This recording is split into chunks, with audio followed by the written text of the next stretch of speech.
السلام علیکم ورحمۃ اللہ وبرکاتہ۔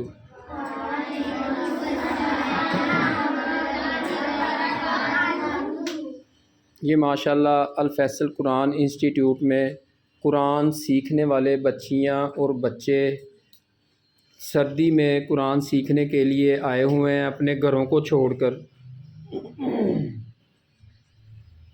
تو یہ دیکھیں ماشاءاللہ ان کو ہمارے اساتذہ، ہماری باجیاں ان کو پڑھا رہی ہیں تجوید کے ساتھ۔ تجوید کے رولز ابھی پڑھائیں گی کہ قرآن کو کس طرح ادا کرنا، لفظوں کی ادائیگی کس طرح کرنی چاہیے، کس طرح پڑھا جانا چاہیے۔ ابھی یہ بچوں کو ماشاءاللہ الفیصل قرآن انسٹیٹیوٹ میں تجوید کے رولز پڑھائے جائیں گے۔ جی، تجوید کا لغوی معنی کیا ہے؟ لغوی معنی عمدہ کرنا، اچھا کرنا، نکھارنا، سنوارنا۔ کیا ہے تجوید کے لغوی معنی؟ عمدہ کرنا، اچھا کرنا، نکھارنا، سنوارنا۔ کسی چیز کو عمدگی کے ساتھ پڑھتے ہیں نا، تو اس کو جب ہم قرآن کو پڑھیں گے تو تجوید کیوں سیکھ رہے ہیں کہ ہم نے حروف کو اچھے انداز سے پڑھنا ہے، ٹھیک ہے؟ تو اس کے لغوی معنی کیا ہے؟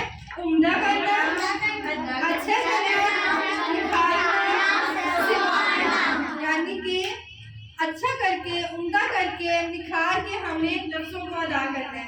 اور اس اصطلاحی معنی میں قرآنی حروف کو ان کے قواعد و تجوید کے ساتھ پڑھنا۔ قرآنی حروف کو قواعد اور مخارج کے ساتھ ادا کرنا، ٹھیک ہے؟ قرآنی حروف کو ان کے قواعد اور مخارج کے ساتھ ادا کرنا، یا پھر ان کے قواعد کا لحاظ